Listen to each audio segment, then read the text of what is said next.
സ്നേഹം, ദിവ്യസ്നേഹം, സ്നേഹം, ദിവ്യസ്നേഹം. നിന്റെ കയ്യിലുള്ളത് എത്ര വിലയേറിയതാണെന്നോ എത്ര ശക്തിയുള്ളതാണെന്നോ അതൊന്നും ദൈവത്തിന് വിഷയമുള്ളതല്ല. നിന്റെ കയ്യിൽ എന്താണുള്ളത്? ചില ആളുകളെ സംബന്ധിച്ച് ദൈവം നല്ല കഴിവുകൾ കൊടുത്തിട്ടുണ്ട്. ചിലർ ഇതുപോലെ നല്ലതായിട്ട് കീബോർഡ് വായിക്കും, ചിലരാണെങ്കിൽ നന്നായിട്ട് തബല വായിക്കും. തബല വായിക്കുന്ന ആളുകളെ നിങ്ങൾ ശ്രദ്ധിച്ചു നോക്കുക. എത്ര വേഗത്തിലാണ് അവരുടെ വിരലുകൾ ചലിപ്പിച്ച് വളരെ താളത്തോടെ ചെയ്യുന്നത്. നിങ്ങൾ അങ്ങനെ ചെയ്യുമോ? നമുക്ക് ചെയ്യാൻ കഴിയുമോ? നമ്മൾ കൂടി വന്നാൽ കൈയടിക്കുമായിരിക്കും അല്ലേ? ചിലർ ഒരുപാട് കഷ്ടപ്പെടും, അധ്വാനിക്കും. അതും ഒരു ദൈവത്തിൻ്റെ വരമാണ്. വിയർപ്പ് ഒഴുകുമ്പോഴും ശരീരം ക്ഷീണിക്കുമ്പോഴും അവർ ആഗ്രഹിച്ചതായ പണി തീർക്കുന്നതുവരെ അവർ കഷ്ടപ്പെടും. കൂടുതലും കൃഷി ചെയ്യുന്ന ആളുകൾ, ഹാർഡ് വർക്ക് ചെയ്യുന്നതായ ആളുകൾ ഒരുപാട് അധ്വാനിക്കും. അധ്വാനശീലൻ എന്നൊക്കെ പറയുന്നത് കേട്ടിട്ടില്ലേ? എന്നാൽ മറ്റു ചില സുഖലോലുപതയിൽ ജീവിക്കുന്നവർ കേട്ടിട്ടില്ലേ? അതുപോലെ അടുത്തതെന്താണ്? ഓർഗനൈസ് ചെയ്യുന്നത്. ഓർഗനൈസേഷൻ. ഏതാണ് ആദ്യം ചെയ്യേണ്ടത്, ഏതാണ് പിന്നെ ചെയ്യേണ്ടത്, പ്രയോറിറ്റി ഏതാണ് പ്രധാനം, ഏതാണ് അപ്രധാനം എന്നുള്ളത് വേർതിരിക്കാൻ ആവശ്യമായ ജ്ഞാനം ചിലർക്ക് ഉണ്ട്. ചിലരാണെങ്കിൽ എല്ലാ പണിയും കൂടെ ഒരുമിച്ച് ചെയ്യാൻ വേണ്ടി നോക്കും. ഏതാണ് ആദ്യം ചെയ്യേണ്ടത്, ഏതാണ് പിന്നെ ചെയ്യേണ്ടത്? പരീക്ഷയിൽ പലരും പരാജയപ്പെടുന്നതിന് കാരണം അവർ നല്ലവണ്ണം പഠിക്കുമായിരിക്കും. എല്ലാ ക്വസ്റ്റ്യൻസിലും കുറച്ച് ക്വസ്റ്റ്യൻസ് അവർക്ക് അറിയില്ലായിരിക്കും. അവർ എന്തു ചെയ്യുമെന്നറിയാമോ? അറിയാത്ത ക്വസ്റ്റ്യനെ കുറിച്ച് ആലോചിച്ച് ഇരിക്കുമ്പോഴായിരിക്കും മണിയടിക്കുന്നത്. അറിയാവുന്ന ഉത്തരം അവർക്ക് എഴുതാൻ കഴിയില്ല, സമയം കിട്ടില്ല. ആദ്യം അറിയാവുന്നത് എഴുതണം, പിന്നീട് അറിയാത്തതിനെ കുറിച്ച് ചിന്തിക്കണം എന്നുള്ള ആലോചന. ഇങ്ങനെയുള്ളതായ ഈ ജ്ഞാനം നമ്മുടെ ഇടയിൽ ചില ആളുകൾക്ക് കുപ്പയിലെ മാണിക്യത്തെ പോലെ. കുപ്പയിലെ മാണിക്യമെന്ന് പറയുമ്പോൾ അതിൻ്റെ അർത്ഥം എന്താണ്? അതറിയാൻ കഴിയില്ല, അതിൻ്റെ വില അറിയത്തില്ല. എന്നാൽ കുപ്പയിൽ കിടക്കുന്ന മാണിക്യത്തെ എടുത്തിട്ട് അത് ശുദ്ധിയാക്കി വെളിയിൽ കൊണ്ടുവരുമ്പോഴാണ്, അതിൻ്റെ തിളക്കം കാണുമ്പോഴാണ് വിലയറിയുന്നത്. അല്ലാതെ അത് അറിയാൻ കഴിയില്ല. ചില ആളുകൾക്ക് എന്നിൽ ഈ പ്രത്യേകതയുണ്ട്, എന്നിൽ ഈ താലന്ത് ഉണ്ട്, എന്നിൽ ദൈവം എനിക്ക് നൽകിയിരിക്കുന്ന ഈ താലന്ത് ഉണ്ട് എന്നുള്ള വിഷയം അറിയാതെ തന്നെ അവർ അതിനെ മൂടിവെക്കുകയാണ്. ചില ആളുകൾക്ക് അറിയാമെങ്കിലും ഒരു താലന്ത് കിട്ടിയവൻ എന്താണ് ചെയ്തത്? കുഴിച്ചിടാനിടയായി. കുഴിച്ചിടുക എന്ന് പറയുമ്പോൾ അത് മറച്ചു വെച്ചു എന്നല്ല പറയുന്നത്, അത് കുഴിച്ചിടുകയായിരുന്നു. എങ്ങനെയാണ്? മണ്ണ് മാറ്റി കുഴിച്ച് അതിനുശേഷം മൂടിക്കളഞ്ഞു. കുഴിച്ചിടുക എന്ന് പറയുമ്പോൾ അടക്കം ചെയ്തു. അടക്കം ചെയ്യുന്ന ആരെയാണ്? ജീവിച്ചിരിക്കുന്നവരെ, മരിച്ചവരെയാണോ? നോക്കൂ, ആരെയാണ് അടക്കം ചെയ്യുന്നത്? അതായത് ഇതെനിക്ക് വേണ്ട, ഞാനിത് ഉപയോഗിക്കില്ല. ഒരുപക്ഷെ ദൈവം വന്ന് ചോദിക്കുകയാണെങ്കിൽ ദൈവത്തിൻ്റെത് തിരികെ കൊടുത്തേക്കാം എന്ന രീതിയിൽ അനേകം ആളുകൾ ഈ കാലത്ത് അവരുടെ താലന്തുകളെ കുഴിച്ചിടുന്നുണ്ട്, ഇന്ന് ഉപയോഗിക്കുന്നില്ല, അവയെ മൂടിവെക്കുന്നു. ഈ ദിവസം നിന്റെ കയ്യിൽ എന്തുണ്ട്? ഞാൻ ദൈവത്തിന് വേണ്ടി ഉപയോഗിക്കപ്പെടണം എന്ന് പറയുന്നതായ വ്യക്തിയുടെ കയ്യിൽ തീർച്ചയായിട്ടും ബൈബിൾ ഉണ്ടായിരിക്കണം, തീർച്ചയായിട്ടും അവന് വിശ്വാസമുണ്ടായിരിക്കണം, തീർച്ചയായിട്ടും ദൈവത്തിൻ്റെ സന്നിധിയിൽ സമർപ്പിക്കണം. അതിനുശേഷം ഞാൻ എങ്ങനെ ഉപയോഗിക്കപ്പെടണം, എന്നെ എങ്ങനെയാണ് ഉപയോഗിക്കുന്നത് എന്ന് ചോദിക്കുമ്പോൾ ദൈവം ചോദിക്കും, നിന്റെ കയ്യിൽ എന്താണുള്ളത്? അജാനുബാഹുവായിരുന്ന ഗോലിയാത്തിനെ കൊല്ലുന്നതിന് വേണ്ടി ദൈവം ദാവീദിനെയാണ് ഉപയോഗിച്ചത്. ദാവീദിന്റെ കയ്യിൽ എന്താണ് ഉണ്ടായിരുന്നത്? അവന്റെ കയ്യിൽ ഉണ്ടായിരുന്നത് എന്താണ്? അവന്റെ കയ്യിൽ എപ്പോഴും രണ്ട് കാര്യങ്ങൾ ഉണ്ടാകുമായിരുന്നു. ഒന്ന് 10 കമ്പിയുള്ള കിന്നരം, അടുത്തത് വെളിയിലേക്ക് പോകുമ്പോൾ ഒരു കവണയും. അതായത് കല്ല് വെച്ച് എയ്തുവിടുന്നതായ, 2 കമ്പുകൾക്കിടയിൽ വലിച്ചു കെട്ടിയതായ ഒരു വള്ളിയിൽ വെച്ച് എയ്തുവിടുന്നതായ ഒരു കവണ. ചെറിയ പക്ഷികളെ വേട്ടയാടുവാൻ ഉപയോഗിച്ചിരുന്നതായ കവണ. അതിനെ ദൈവം ഉപയോഗിക്കാനിടയായി. ശൗലിനെ ഭൂതം ബാധിച്ചു. മന്ത്രവാദികൾ വന്നു, ജ്ഞാനികൾ വന്നു, ഒരുപാട് പരിശ്രമങ്ങൾ നടത്തി. വൈദ്യന്മാർ വന്നു, ഒരുപാട് പരിശ്രമം നടത്തി, പക്ഷെ പോകുന്നില്ല. എന്നാൽ ദാവീദ് കിന്നരവുമായിട്ട് വന്നു.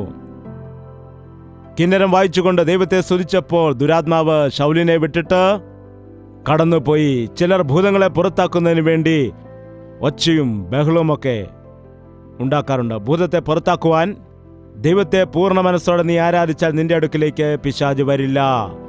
ആർക്കെങ്കിലും ഭൂതം ബാധിച്ചിരിക്കുന്നു എന്നുണ്ടെങ്കിൽ അതിൻ്റെ അർത്ഥം ഒന്നാമത് അവന് ഭയമാണ്, രണ്ടാമത് ദൈവത്തോട് അവന് കോപമുണ്ടെങ്കിൽ, ദൈവത്തോട് പിറുപിറുക്കുന്ന സ്വഭാവമുണ്ടെങ്കിൽ തീർച്ചയായിട്ടും പിശാച് അവൻ്റെ മേൽ അധികാരം കാണിക്കാനിടയാകും. ദൈവത്തെ സ്തുതിക്കുന്ന വ്യക്തിയെ പിശാചിന് തൊടാൻ കഴിയില്ല. നിന്റെ കയ്യിൽ എന്താണുള്ളത്? നിന്റെ കയ്യിൽ എന്തുണ്ട്? സൂചിയുണ്ട്. സൂചി കണ്ടിട്ടുള്ളവർ കൈ ഉയർത്താമോ? സൂചി കണ്ടിട്ടുണ്ടോ? നിങ്ങൾ വീട്ടിൽ സൂചി സൂക്ഷിച്ച് വച്ചിട്ടുണ്ടോ? അതോ ആവശ്യമുള്ളപ്പോൾ വാങ്ങിക്കുകയാണ് ചെയ്യുന്നത്?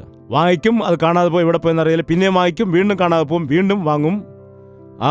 അതോ ഉണ്ടോ? വീട്ടിലൊരു സൂചിയുണ്ടോ? വീട്ടിൽ ഒരു സൂചി, ഒരു കത്രിക, ഒരു ചെറിയ സ്ക്രൂ ഡ്രൈവർ, ഇവ വീട്ടിലുണ്ടെങ്കിൽ ഒരു പണി ചെയ്യുമ്പോൾ അത് ഉപയോഗപ്രദമാകും. അതുപോലെ ഒരു ചുറ്റിക, ശരിയല്ലേ? ഇവ ഉണ്ടെങ്കിലായിരിക്കും ആ പണി ചെയ്യുവാൻ കഴിയുന്നത്. ഇല്ലെങ്കിൽ വളരെ ബുദ്ധിമുട്ടായിരിക്കും. ചെറിയ പണി ആയുധങ്ങളാണ്, എന്നാൽ ദൈവം അവയെ ഉപയോഗിക്കുന്നുണ്ട്. നമ്മുടെ ജീവിതത്തിൽ നമ്മെ പലപ്പോഴും ചെറിയ പണിയായുധങ്ങളായിട്ട് ദൈവം പലപ്പോഴും ഉപയോഗിക്കുന്നതായിട്ട് കാണാൻ കഴിയും. സൂചി ഉപയോഗിച്ച ഒരു വ്യക്തിയെക്കുറിച്ച് ബൈബിളിൽ പറയുന്നുണ്ട്. ഡോർക്ക, മറ്റൊരു പേര് തബീഥ. എന്താണ്? ഡോർക്ക സൂചി കൊണ്ട് വസ്ത്രങ്ങൾ തുന്നുമായിരുന്നു. അവൾ മരിച്ച സമയത്ത് ആ സഭയിലെ ആളുകളെല്ലാം കൂടെ വന്നിട്ട്, അയ്യോ, ദോർക്ക തയ്ച്ചു തന്ന തൂവാലയാണ്, ദോർക്ക തയ്ച്ചു തന്ന വസ്ത്രമാണിത് എന്ന് പറഞ്ഞ് വളരെ സങ്കടത്തോടുകൂടി അവളെക്കുറിച്ച് പുകഴ്ത്തി പറയുവാനിടയായി. എന്നിട്ട് പറഞ്ഞു, പത്രോസിനെ വിളിക്കുക, ഇവളെ ജീവിപ്പിക്കും എന്ന് പറഞ്ഞ് കരഞ്ഞ് പത്രോസ് വന്ന് ഉയർപ്പിക്കുന്നവരെ അവർ നിലവിളിച്ചു. അത്രത്തോളം സഭ അവളെ സ്നേഹിച്ചതായിട്ട് കാണാൻ കഴിയുന്നു. അവൾക്ക് ബന്ധുക്കളുണ്ടോ എന്ന് അറിയുവാൻ കഴിയില്ല, എന്നാൽ അത്രയും ആളുകൾ അവളെ സ്നേഹിക്കുവാനിടയായി. അതിനെ കർത്താവ് ഇടയാക്കിയത് എന്താണ്? അവൾ ഉപയോഗിച്ചത് എന്തായിരുന്നു? ഒരു സൂചി. ഞാനിങ്ങനെ വിചാരിക്കുന്നു, അവൾ ചർച്ചിലേക്ക് തന്നെ സൂചി കൊണ്ടുവന്ന് കാണും. നമ്മളാണെങ്കിൽ മീറ്റിംഗ് കഴിഞ്ഞിട്ട് ഓരോരോ ലോകകാര്യങ്ങൾ പറഞ്ഞായിരിക്കും ഇരിക്കുന്നത്. എന്നാൽ അവളെന്തായിരിക്കും ചെയ്തത്? സഹോദരി അവിടെ നിൽക്കൂ, നോക്ക്, നിങ്ങളുടെ സാരി അല്പം കീറിയിരിക്കുന്നു, പേടിക്കണ്ട, എൻ്റെ കയ്യിൽ സൂചിയുണ്ട്, ഞാൻ തയ്ച്ചു തരാം എന്ന് പറഞ്ഞു കാണും. എന്നിട്ട് തയ്ക്കുന്നതായ സമയത്ത് ചോദിക്കും, പ്രാർത്ഥനയൊക്കെ എങ്ങനെ? നിങ്ങളുടെ ഭർത്താവിന് വേണ്ടി നിങ്ങൾ പ്രാർത്ഥിക്കുന്നുണ്ടോ? എനിക്ക് പോകണം, നിൽക്ക്, ഇപ്പം തയ്ച്ചു തരാം. പിന്നെ മക്കളൊക്കെ പ്രാർത്ഥിക്കുന്നുണ്ടോ? അയ്യോ, എനിക്ക് പോകണ സമയമായി, നിൽക്ക്, 2 തയ്യൽ കൂടെയുള്ളൂ. അവൾ തയ്ച്ചുകൊണ്ട് എന്താണ് പറയുന്നത്? അപ്പോൾ യൗവനക്കാരനായ ഒരു ബ്രദർ അതിലെ പോവുകയാണ്. അപ്പോൾ, മോനെ, ഒരു നിമിഷം നിൽക്ക്, നിന്റെ ഷർട്ടിന്റെ ബട്ടൺ പൊട്ടിപ്പൊരിക്കും, ഞാൻ തയ്ച്ചു തരാം എന്ന് പറഞ്ഞിട്ട്, ഞാൻ നിനക്ക് തയ്ച്ചു തരാമെന്ന് പറയുന്നു. എന്നിട്ട്, മോനെ, മനസാന്തരപ്പെട്ടോ? അപ്പനെയും അമ്മയും അനുസരിക്കുന്നുണ്ടോ? നീ പ്രാർത്ഥിക്കാറുണ്ടോ? എന്താണ്? ആശ്വാസമില്ലാത്തവർക്ക് ആശ്വാസം കൊടുത്തു, ബലമില്ലാത്തവരെ ബലപ്പെടുത്തി. എന്താണ്? രക്ഷയുടെ മാർഗത്തിലേക്ക് അവരെ നടത്തുവാനിടയായി. അതുകൊണ്ട് അവളെ എല്ലാവർക്കും ഇഷ്ടമായിരുന്നു. നിന്റെ കയ്യിലിരിക്കുന്ന സൂചിയെപ്പോലും ഉപയോഗിച്ചുകൊണ്ട് ആളുകളെ കർത്താവിലേക്ക് നടത്തുവാൻ കഴിയും. നിന്റെ കയ്യിൽ പണമൊന്നുമില്ല എങ്കിലും നിന്റെ കയ്യിൽ എന്താണോ ഉള്ളത് അത് ദൈവം ഉപയോഗിക്കും. ഒന്നുമില്ലെന്ന് മാത്രം പറയരുത്. അതുമാത്രം നിങ്ങൾ പറയരുത്. 5 അപ്പവും 2 മീനും അനുഗ്രഹിച്ചു കൊടുത്തപ്പോൾ ആദ്യം കർത്താവ് ചോദിച്ചു, നിങ്ങളുടെ കയ്യിൽ എന്താണുള്ളത്? ശിഷ്യന്മാർ ആഹാരത്തിന്റെ കാര്യത്തിൽ കണക്കുകൂട്ടി ഒരു വലിയ തുക പറയാനിടയായി. കർത്താവ് പറഞ്ഞു, അതല്ല, നിങ്ങളുടെ കയ്യിൽ എന്തുണ്ട് എന്ന് പറയുക. അപ്പോൾ ഒരു ബാലൻ പറഞ്ഞു, എൻ്റെ കയ്യിൽ 5 അപ്പവും 2 മീനും ഉണ്ട് എന്ന്. കൊണ്ടുവരിക. കർത്താവ് അതിനെ അനുഗ്രഹിച്ചപ്പോൾ എന്തു സംഭവിച്ചുവെന്ന് നിങ്ങൾക്കറിയാമല്ലോ. അവർ തിന്നു തൃപ്തരായി. 12 കുട്ട അപ്പം ബാക്കി വരുവാനിടയായി. ഒരു വിധവ ഓടി വരാനിടയായി. എന്നിട്ട് എലീശ പ്രവാചകനോട് പറഞ്ഞു, എൻ്റെ ഭർത്താവ് കടം വരുത്തി വെച്ച് മരിച്ചുപോയി എന്ന് പറഞ്ഞു. ഇപ്പോൾ കടക്കാർ വന്ന് എൻ്റെ മക്കളെ പിടിച്ചുകൊണ്ടു പോകാൻ പോകുന്നു, എന്നെ സഹായിക്കണമേ എന്ന് പറഞ്ഞു. ശരി സഹോദരി എന്ന് പറഞ്ഞിട്ട് ഒരു 2 ലക്ഷം രൂപ കൊടുത്ത് അയച്ചോ. എന്താണ് പറഞ്ഞത്? നിന്റെ കയ്യിൽ എന്തുണ്ട്? നിന്റെ ഭവനത്തിൽ എന്തുണ്ട്? അയ്യോ ദേവദാസ, എൻ്റെ വീട്ടിൽ എന്തുണ്ടാകാൻ? ഉണ്ടായിരുന്ന സാധനങ്ങളെല്ലാം കടം വീട്ടാൻ വിറ്റുകളഞ്ഞു. സ്വർണവും അതുപോലെ വെള്ളിപ്പാത്രങ്ങളും ചെമ്പും ഇരുമ്പും എല്ലാം വിറ്റുകളഞ്ഞു. ഇപ്പോൾ ഞങ്ങളുടെ വീട്ടിൽ ഒരു മൺഭരണിയുണ്ട്. അതിൻ്റെ അടിയിൽ ഒരൽപ്പം എണ്ണ മാത്രമുണ്ട്. അതല്ലാതെ ഞങ്ങളുടെ വീട്ടിൽ ഒന്നും തന്നെ ഇല്ല എന്ന് പറഞ്ഞു. അപ്പോഴെന്താണ് പറഞ്ഞത്? ശരി, അത് കൊണ്ടുവരിക. നിങ്ങളൊരു കാര്യം ചെയ്യുക, അയൽ ഭവനങ്ങളിൽ ചെന്നിട്ട് പാത്രങ്ങൾ കടം വാങ്ങുക, ആ എണ്ണ കൊണ്ടുവരുന്ന പാത്രങ്ങളിൽ ഒഴിക്കുക എന്ന് പറഞ്ഞപ്പോൾ, എന്തൊരു പ്രവാചകനാണ്! നിങ്ങൾക്കെന്താ വിവരമില്ലേ? ആകപ്പാടെ അല്പമേ എണ്ണയുള്ളൂ, അത് മറ്റു പാത്രങ്ങളിൽ ഒഴിക്കാൻ പറയുന്നു. എന്താണ്? ഞാൻ ഏതായാലും എനിക്ക് അബദ്ധം പറ്റി വന്നതാണ് എന്ന് പറഞ്ഞ് തിരികെ പോകാനിടയായോ? തിരികെ പോയില്ല. പറഞ്ഞതുപോലെ തന്നെ ചെയ്തു. കടഭാരമെല്ലാം നീക്കുവാൻ ഇടയായി. കടമെല്ലാം തീർന്നതിന് ശേഷം വീണ്ടും ഒരുപാടെണ്ണ ബാക്കി വന്നു. തൻ്റെ ജീവിതത്തിൽ സമൃദ്ധിയായി കഴിയാനുള്ള സമൃദ്ധി ഉണ്ടായി. നിന്റെ കയ്യിൽ എന്തുണ്ട്? നിന്റെ കയ്യിൽ എന്താണോ ഉള്ളത് അത് ദൈവം ഉപയോഗിക്കാനിടയാകും. നിന്റെ ആ എഴുത്തിനെ, നിന്റെ ആ ശബ്ദത്തെ, നിന്റെ ആ ജ്ഞാനത്തെ, നിന്റെ മനസ്സിനെ, നിനക്കെന്താണോ പ്രത്യേകതയുള്ളത് അത് ദൈവത്തിന് ഉപയോഗിക്കാൻ കഴിയും. അത് ദൈവത്തിൻ്റെ നാമമഹത്വത്തിനു വേണ്ടി ദൈവം ഉപയോഗിക്കും. എന്ത് ഉപയോഗിച്ചാലും അതിൽ കൂടി ദൈവ രാജ്യത്തിലേക്ക് ആത്മാക്കളെ നേടുവാൻ കഴിയണം. എഴുന്നേറ്റ് നിൽക്കാം, പ്രാർത്ഥിക്കാം. കർത്താവിനോട് ചോദിക്കുക, കർത്താവേ, എന്നെ നിനക്ക് ഉപയോഗിക്കാൻ കഴിയുമോ? എന്നെക്കൊണ്ട് നിനക്കെന്തെങ്കിലും പ്രയോജനമുണ്ടോ? കർത്താവിൻ്റെ കരത്തിൽ ഉപയോഗിക്കപ്പെടുവാൻ എനിക്ക് എന്തെങ്കിലും യോഗ്യത ഉണ്ടോ എന്ന് ഒരു നിമിഷം ചോദിക്കുക. കർത്താവേ, നിന്റെ രാജ്യവിസ്തൃതിക്ക് വേണ്ടി എന്നെയും നീ ഉപയോഗിക്കണമേ. എൻ്റെ കയ്യിൽ ഒന്നും തന്നെയില്ല, എന്നാൽ എൻ്റെ ബലഹീനതകളെ ബലമായി മാറ്റുന്നതായ കർത്താവുണ്ട്. എൻ്റെ കയ്യിൽ ധനമോ വസ്തുവോ ഒന്നുമില്ല, എന്നാൽ നിന്റെ ജീവനുള്ളതായ വചനം എൻ്റെ ഹൃദയത്തിൽ ഉണ്ട്. നിന്റെ മഹത്വത്തെയും നിന്റെ ശക്തിയെയും ഈ ലോകത്തിന് കാണിച്ചു കൊടുക്കുവാൻ എന്നെ ഉപയോഗിക്കണമേ. വായു തുറന്ന് പ്രാർത്ഥിക്കുക. 2 കരങ്ങളും ഉയർത്തിക്കൊണ്ട് പ്രാർത്ഥന ചെയ്യാം. പ്രാർത്ഥന. പരിശുദ്ധനെ, ഒരു നിമിഷം ഞങ്ങളെ നോക്കണമേ.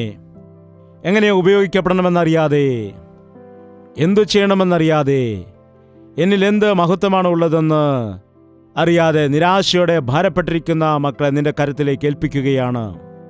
ഞങ്ങളുടെ കഴിവുകളല്ല, ഞങ്ങളുടെ ബലമല്ല, ഞങ്ങളുടെ സമർപ്പണമാണ് നിനക്ക് വേണ്ടതെന്ന് ഞങ്ങളോട് സംസാരിച്ചതിനായിട്ട് നന്ദി കരയറ്റുന്നു. ഇതാ ഞങ്ങളുടെ ജീവിതങ്ങൾ നിനക്കായി സമർപ്പിക്കുന്നു. നിന്റെ ഹിതപ്രകാരം ഞങ്ങളെ ഉപയോഗിക്കണമേ. നിന്റെ ഹിതമനുസരിച്ചുകൊണ്ട് ഉപയോഗിക്കണമേ. പിശാച് അലറുന്ന സിംഹത്തെപ്പോലെ ആരെ വിഴുങ്ങണ്ടു എന്ന് വിചാരിച്ചു നടക്കുന്നു. അവൻ്റെ കയ്യിൽ ഞങ്ങൾ ഉപയോഗിക്കപ്പെടുവാൻ ഇടയാകരുത്. അവൻ ഉപയോഗിച്ച് ഞങ്ങളുടെ ജീവിതം നാശമായി പോയിരിക്കുന്നു. ഞങ്ങളുടെ ജീവിതം ശൂന്യമായിരിക്കുന്നു. ഞങ്ങളുടെ ജീവിതത്തിൽ പലവിധമായ രോഗങ്ങൾ തന്നിട്ട് അവൻ ഞങ്ങളെ തള്ളിക്കളഞ്ഞിരിക്കുന്നു.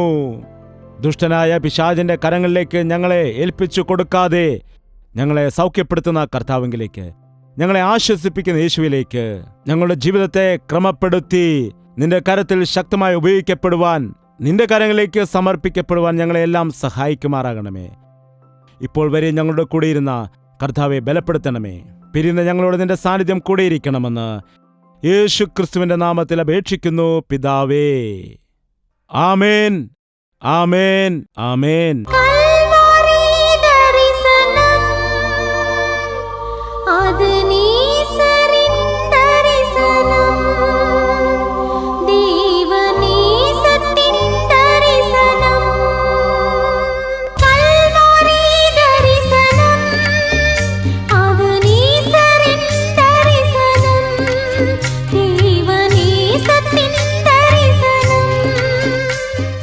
യേശുവേ, യേശുവേ,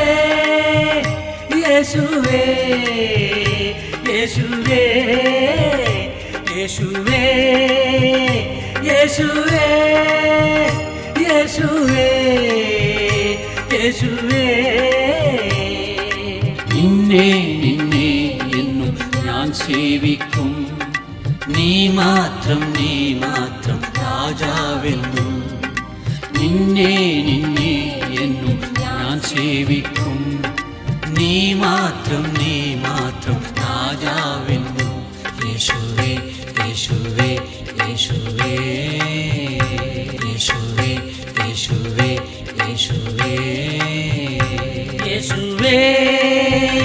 യേശുവേ യേശുവേ യേശുവേ യേശുവേ യേശുവേ യേശുവേ യേശുവേ